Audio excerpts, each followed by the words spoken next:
ಇವತ್ತು ನಾನು ನಿಮ್ಗೆ ಬೆಂಡೆಕಾಯಿನ ಉಪಯೋಗಿಸ್ಕೊಂಡು ಒಂದು ಒಳ್ಳೆ ಗ್ರೇವಿ ಮಾಡ್ಕೊಳ್ಳೋದು ಹೇಗೆ ಅಂತ ತೋರಿಸ್ಕೊಡ್ತೀನಿ. ಚಪಾತಿಗಾಗ್ಲಿ ಇಲ್ಲ ರೊಟ್ಟಿಗಾಗ್ಲಿ ಅದ್ಭುತವಾದ ಕಾಂಬಿನೇಷನ್. ಒಂದ್ಸಲ ಅದು ಹೊಗೆ ಬರಕ್ ಶುರು ಆದ್ಮೇಲೆ ನಾವು ಹಚ್ಚಿಟ್ಕೊಂಡಿರುವಂತ ಬೆಂಡೆಕಾಯಿನ ಅದಕ್ಕೆ ಹಾಕೊಂಡು ಚೆನ್ನಾಗಿ ಫ್ರೈ ಮಾಡ್ಕೊಳ್ಳೋಣ. ಮೊಸರಿಗೆ ಒಂದಷ್ಟು ಮಸಾಲೆನ ಹಾಕಿ ಮಿಕ್ಸ್ ಮಾಡ್ಕೊಂಡ್ಬಿಡೋಣ. ಸ್ನೇಹಿತರೆ, ಈರುಳ್ಳಿ ನೋಡಿ ಇಷ್ಟು ಒಂದು ಅರ್ಧ ಫ್ರೈ ಆಗಿದೆ. ಚಪಾತಿಗಾಗ್ಲಿ ರೊಟ್ಟಿಗಾಗ್ಲಿ ಅನ್ನಕ್ಕಾಗ್ಲಿ ಕಲ್ಸ್ಕೊಂಡು ತಿನ್ಬೋದಾದಂತ ದಹಿ ಬಿಂಡಿ ರೆಡಿ.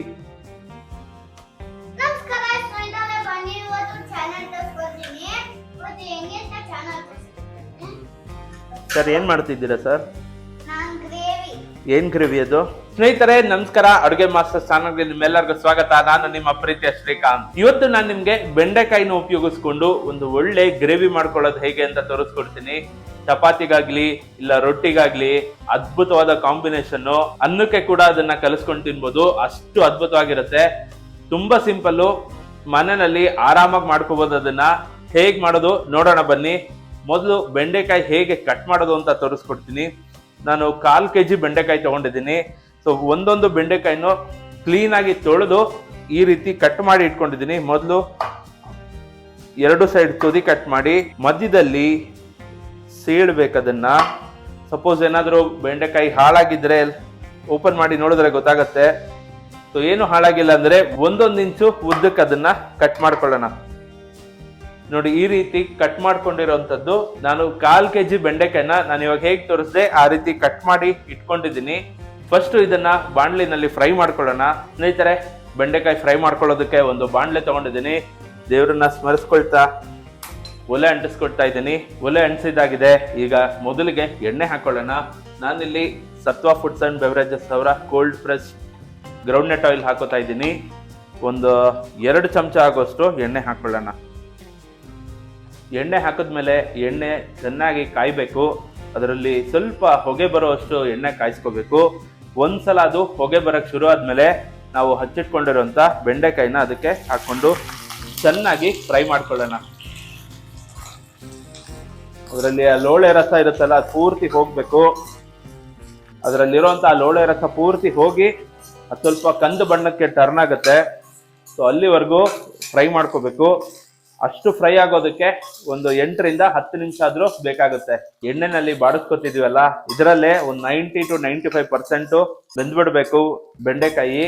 ಹಾಗಾಗಿ ಒಂದು 10 ನಿಮಿಷ ಆದ್ರೂ ಮಿನಿಮಮ್ ಬೇಕಿದಕ್ಕೆ. ಒಂದು 2 ನಿಮಿಷ ಚೆನ್ನಾಗಿ ಫ್ರೈ ಮಾಡ್ಕೊಂಡ್ಮೇಲೆ ಒಂದು ಪ್ಲೇಟ್ ಮುಚ್ಚಿ ಮಿಕ್ಕಿದ್ದು 8 ನಿಮಿಷ ಅದನ್ನ ಬೇಯೋದಕ್ಕೆ ಬಿಟ್ಬಿಡೋಣ. ಮಧ್ಯದಲ್ಲಿ ಪ್ಲೇಟ್ ಓಪನ್ ಮಾಡಿ ಒಂದ್ಸಲ ಕೂಡಿಸ್ಕೊಳ್ಳಿ, ಇಲ್ಲಾಂದ್ರೆ ಒಂದೇ ಕಡೆ ಬೇಯಿಸಿದ್ರೆ ಅದು ಸೀದೋಗೋ ಚಾನ್ಸಸ್ ಇರುತ್ತೆ. ಸ್ನೇಹಿತರೆ, ಒಂದು 10 ನಿಮಿಷ ಆಗಿದೆ. ಓಪನ್ ಮಾಡೋಣ. ನೋಡ್ಬೋದು ಬೆಂಡೆಕಾಯಿ ಎಲ್ಲ ಚೆನ್ನಾಗಿ ಫ್ರೈ ಆಗಿದೆ. ಈಗ ಇದನ್ನ ಒಂದು ಪಾತ್ರೆಗೆ ಶಿಫ್ಟ್ ಮಾಡ್ಕೊಂಬಿಡೋಣ. ಇದೇ ಬಾಣಲೆಯಲ್ಲೇ ಮಾಡ್ಕೋಬಹುದು, ಏನು ತೊಂದರೆ ಇಲ್ಲ. ಹಾಗಾಗಿ ಇದನ್ನ ಆಮೇಲೆ ಆ್ಯಡ್ ಮಾಡ್ಕೊಳ್ಳೋದ್ರಿಂದ ಇದನ್ನ ಒಂದು ಬೌಲ್ಗೆ ಶಿಫ್ಟ್ ಮಾಡ್ಕೊಳ್ತಾ ಇದ್ದೀನಿ.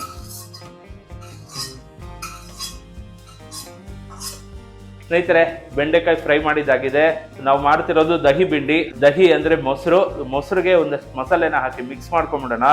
ಒಂದು ಬೌಲ್ ತಗೊಂಡಿದ್ದೀನಿ. ಆ ಬೌಲ್ಗೆ 1 ಕಪ್ ಆಗೋಷ್ಟು ಮೊಸರು ಹಾಕೋತಾ ಇದ್ದೀನಿ. ಮೊಸರಿಗೆ ಸ್ವಲ್ಪ ಮಸಾಲೆಗಳು ಹಾಕೊಳ್ಳೋಣ. ಮೊದಲಿಗೆ ಒಂಚೂರು ಅರಿಶಿನ ಹಾಕೋತಾ ಇದ್ದೀನಿ. ಒಂದು ಅರ್ಧ ಸ್ಪೂನ್ ಅಷ್ಟು ಜೀರಾ ಪೌಡರ್ ಹಾಕೋತಾ ಇದ್ದೀನಿ. 2 ಸ್ಪೂನ್ ಅಷ್ಟು ಧನಿಯಾ ಪುಡಿ ಹಾಕೋತಾ ಇದ್ದೀನಿ. 1 ಚಮಚ ಚಿಲ್ಲಿ ಪೌಡರ್ ಹಾಕೊಳ್ತಾ ಇದ್ದೀನಿ. ಒಂದು ಅರ್ಧ ಚಮಚ ಗರಂ ಮಸಾಲ ಹಾಕೊಂಡಿದ್ದೀನಿ. 1.5 ಚಮಚ ಆಗೋಷ್ಟು ಕಾಶ್ಮೀರಿ ಚಿಲ್ಲಿ ಪೌಡರ್ ಹಾಕೊಂಡಿದ್ದೀನಿ. 1 ಟೇಬಲ್ ಸ್ಪೂನ್ ಆಗೋಷ್ಟು ಕಡಲೆ ಹಿಟ್ಟು ಹಾಕೋತಾ ಇದ್ದೀನಿ.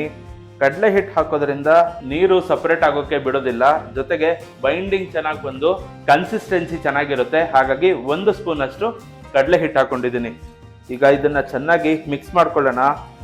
ಒಂದು ಕೂಡ ಗಂಟಿರಬಾರ್ದು, ಆ ರೀತಿ ಇದನ್ನ ಚೆನ್ನಾಗಿ ಮಿಕ್ಸ್ ಮಾಡ್ಕೋಬೇಕು. ಸ್ನೇಹಿತರೆ, ಚೆನ್ನಾಗಿ ಮಿಕ್ಸ್ ಮಾಡಿದ್ದಾಗಿದೆ. ಈಗ ಇದನ್ನ ಪಕ್ಕಕ್ಕೆ ಇಟ್ಕೊಂಡಿರೋಣ. ಒಂದು ಒಗ್ಗರಣೆ ಹಾಕ್ಬಿಟ್ಟು ಎಲ್ಲ ಆ್ಯಡ್ ಮಾಡಿಬಿಟ್ರೆ ದಹಿ ಬೆಂಡಿ ರೆಡಿ ಆಗಿಬಿಡುತ್ತೆ. ನಾನು ಬೆಂಡೆಕಾಯಿ ಫ್ರೈ ಮಾಡ್ಕೊಂಡಿದ್ನಲ್ಲ, ಅದೇ ಬಾಣಲೆನೆ ತಗೊಂಡಿದ್ದೀನಿ. ಒಲೆ ಅಂಟಿಸ್ಕೊಂಡಿದ್ದೀನಿ. ಇದಕ್ಕೆ ಮತ್ತೆ ಒಂದು 2 ಸ್ಪೂನ್ ಆಗೋಷ್ಟು ಎಣ್ಣೆ ಹಾಕೊಳ್ಳೋಣ. ನಾನು ಸತ್ವ ಫುಡ್ಸ್ ಅಂಡ್ ಬೆವರೇಜಸ್ ಅವರ ಕೋಲ್ಡ್ ಪ್ರೆಸ್ ಕಡಲೆಕಾಯಿ ಎಣ್ಣೆ ಉಪಯೋಗಿಸ್ತಾ ಇದ್ದೀನಿ. ಒಂದು 2-3 ಟೇಬಲ್ ಸ್ಪೂನ್ ಆಗೋಷ್ಟು ಎಣ್ಣೆ ಹಾಕೊಳ್ಳೋಣ. ಸ್ನೇಹಿತರೆ, ಎಣ್ಣೆ ಕಾದಿದೆ. ಮೊದಲಿಗೆ 1 ಚಮಚ ಸಾಸಿವೆ ಹಾಕೋತಾ ಇದ್ದೀನಿ. ಸಾಸಿವೆ ಸಿಡಿತಾ ಇರೋಂಗೆ ಒಂದು 1/4 ಚಮಚಕ್ಕಿಂತ ಸ್ವಲ್ಪ ಕಮ್ಮಿ ಮೆಂತ್ಯ ಹಾಕೋತಾ ಇದ್ದೀನಿ. ಒಂದು ಅರ್ಧ ಸ್ಪೂನು ಜೀರಿಗೆ ಹಾಕೋತಾ ಇದ್ದೀನಿ. ಘಮಕ್ಕೆ ಸ್ವಲ್ಪ ಹಿಂಗ ಹಾಕೋತಾ ಇದ್ದೀನಿ. 2 ಈರುಳ್ಳಿನ ಸಣ್ಣದಾಗಿ ಹಚ್ಚಿ ಇಟ್ಕೊಂಡಿದ್ದೀನಿ, ಅದನ್ನ ಹಾಕೋತಾ ಇದ್ದೀನಿ. ಈರುಳ್ಳಿನ ಚೆನ್ನಾಗಿ ಫ್ರೈ ಮಾಡ್ಕೊಂಬಿಡೋಣ. ಸ್ವಲ್ಪ ಅದು ಕಲರ್ ಚೇಂಜ್ ಆಗಬೇಕು. ಕಲರ್ ಚೇಂಜ್ ಆಗೋವರೆಗೂ ಫ್ರೈ ಮಾಡ್ಕೊಳ್ಳೋಣ. ಸ್ನೇಹಿತರೆ, ಈರುಳ್ಳಿ ನೋಡಿ ಇಷ್ಟು ಒಂದು ಅರ್ಧ ಫ್ರೈ ಆಗಿದೆ. ಸೊ ಇಷ್ಟಾದರೆ ಸಾಕು. ಇದಕ್ಕೆ 1 ಸ್ಪೂನ್ ಆಗುವಷ್ಟು ಜಿಂಜರ್ ಗಾರ್ಲಿಕ್ ಪೇಸ್ಟ್ ಹಾಕೋತಾ ಇದ್ದೀನಿ. ಜಿಂಜರ್ ಗಾರ್ಲಿಕ್ ಪೇಸ್ಟ್ದು ಹಸಿ ವಾಸನೆ ಹೋಗೋವರೆಗೂ ಇದನ್ನ ಫ್ರೈ ಮಾಡ್ಕೊಂಬಿಡೋಣ.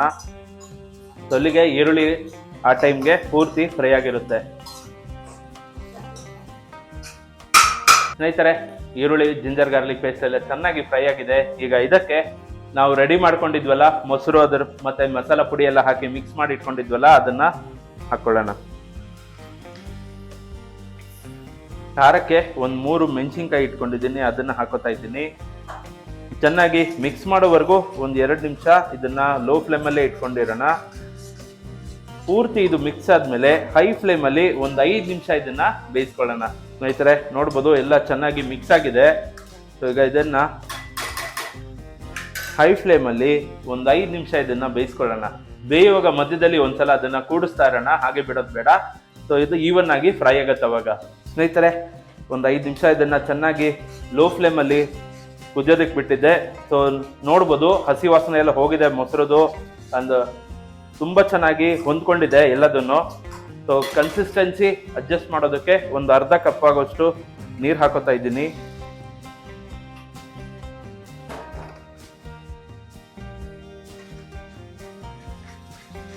ಒಂದು ರೌಂಡ್ ಇದು ಕುದಿ ಬರಲಿ. ಸೊ 1 ರೌಂಡ್ ಕುದಿ ಬಂದ್ಮೇಲೆ ಮುಂದೆ ಏನೇನು ಹಾಕಬೇಕು ನೋಡೋಣ. ಸ್ನೇಹಿತರೆ ನೋಡ್ಬೋದು ಕುದೀತಾ ಇದೆ. ಈಗ ಒಲೆ ಸಣ್ಣ ಮಾಡಿ ನಾವು ಇಟ್ಕೊಂಡಿದ್ವಲ್ಲ ಬೆಂಡೆಕಾಯಿ ಫ್ರೈ ಮಾಡಿ ಅದನ್ನ ಹಾಕೊಳ್ಳೋಣ. ರುಚಿಗೆ ತಕ್ಕಷ್ಟು ಉಪ್ಪು ಹಾಕೊಳ್ಳೋಣ. ಮೊಸರು ಹುಳಿ ಹೊಡಿಯೋದಕ್ಕೆ 1/2 ಚಮಚ ಸಕ್ಕರೆ ಹಾಕೋತಾ ಇದ್ದೀನಿ. ಸ್ವಲ್ಪ ಕಸೂರಿ ಮೇಥಿ ಹಾಕೊಂಡಿದ್ದೀನಿ. ಒಂದು ಸ್ವಲ್ಪ ಕೊತ್ತಂಬರಿ ಸೊಪ್ಪು. ಈಗ ಒಂದ್ಸಲ ಇದನ್ನ ಮಿಕ್ಸ್ ಮಾಡಿಬಿಡೋಣ.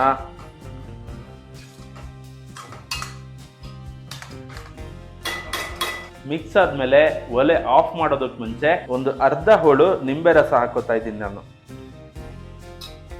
ಈಗ ಫೈನಲ್ ಆಗಿ ಮಿಕ್ಸ್ ಮಾಡಿಬಿಟ್ರೆ ಪರ್ಫೆಕ್ಟ್ ಆಗಿರೋಂಥ ಚಪಾತಿಗಾಗ್ಲಿ, ರೊಟ್ಟಿಗಾಗ್ಲಿ, ಅನ್ನಕ್ಕಾಗ್ಲಿ ಕಲ್ಸ್ಕೊಂಡು ತಿನ್ಬೋದಾದಂಥ ದಹಿ ಬಿಂಡಿ ರೆಡಿ.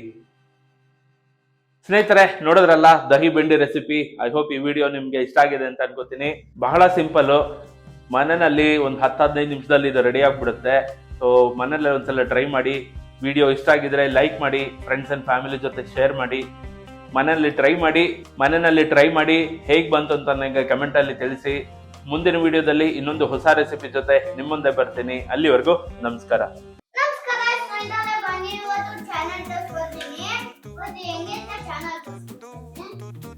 ಸರ್ ಏನ್ ಮಾಡ್ತಿದ್ದೀರಾ ಸರ್? ಏನ್ ಗ್ರೇವಿ ಅದು? ಹೌದಾ ಸರ್? ಹಾ,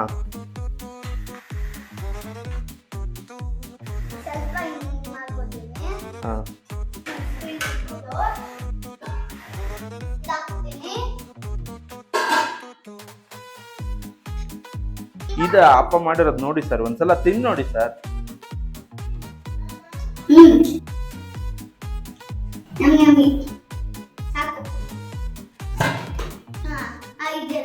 ನಮಸ್ಕಾರ.